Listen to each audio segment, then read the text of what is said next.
Exclusive. The moment the motorcycle gang invaded Manhattan. 200 outlaws. What this guy saw and videotaped. You didn't get any of those other guys. That's right. It is exclusive video from an angry motorcyclist. He says he was stopped at a police checkpoint on Sunday, and he says he saw those other bikers who ended up terrorizing that family in their SUV go right through the checkpoint.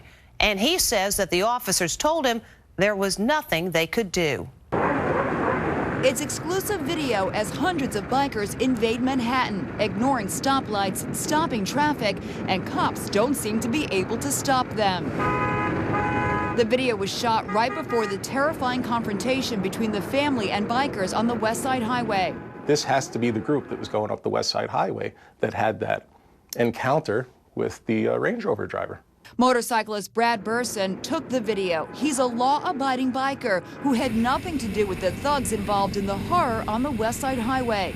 Cops seemed to be alert for the horde of bikers coming into the city. They had set up checkpoints Sunday on the Manhattan Bridge and pulled Burson over and ordered him to show his license, registration, and insurance. There was no reason to stop me. Burson was told he could proceed, but when he got to the Brooklyn side of the bridge, he saw this remarkable scene. Hundreds of bikers streaming through the intersection, heading into Manhattan without being stopped by cops. I see people with no helmets. I see motorcycles with no license plates or with plates bent up or covered up.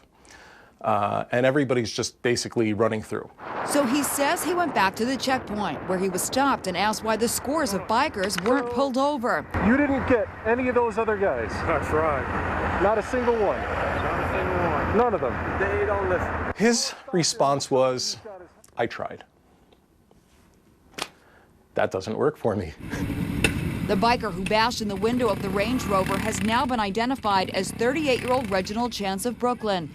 He works in a sandwich shop and is expected to turn himself in today. Biker Edwin Mieses was paralyzed after he was run over by panicked driver Alexian Leon, who had his wife Roslyn and 2-year-old daughter in the Range Rover. On Fox and Friends, Geraldo Rivero blasted the injured biker. We think he has a criminal record. His privilege to drive at all has been revoked in his native Massachusetts. So I'm just saying that this guy really sounds like a punk. The Range Rover driver's wife, Roslyn Ng, made 4 frantic 911 calls in the span of 8 minutes during the incident. The first, at 1:52 p.m., came as the Range Rover was trying to escape on the streets of Washington Heights. At 1:55 p.m., she called 911 as the assault on her husband began. And at 2 p.m., she made another call after the bikers had left and cops arrived. Many of the bikers were members of Hollywood stunts, and this guy, Jamie Lau, is said to be the leader.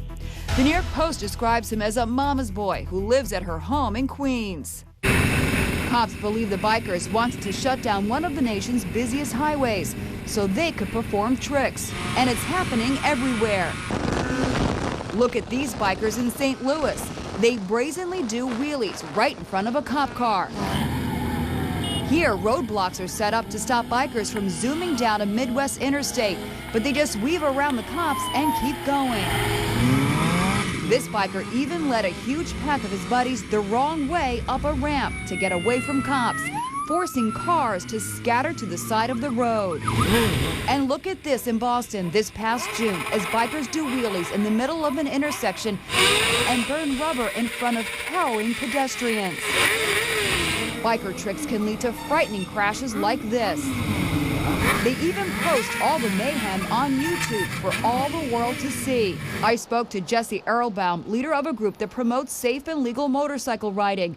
He says this kind of outlandish biker behavior, as well as the terrifying confrontation on the West Side Highway in Manhattan, is a disgrace. It's so dangerous, they could kill somebody. Yeah. No one is more angry about this than legitimate motorcycle riders.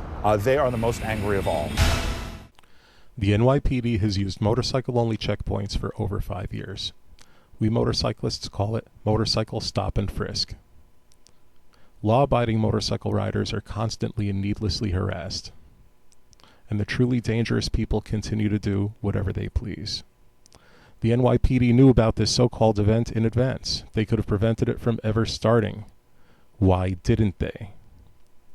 Why did the NYPD choose to put most of their presence in and around Times Square and invite these outlaws to terrorize the rest of the 5 boroughs of New York City?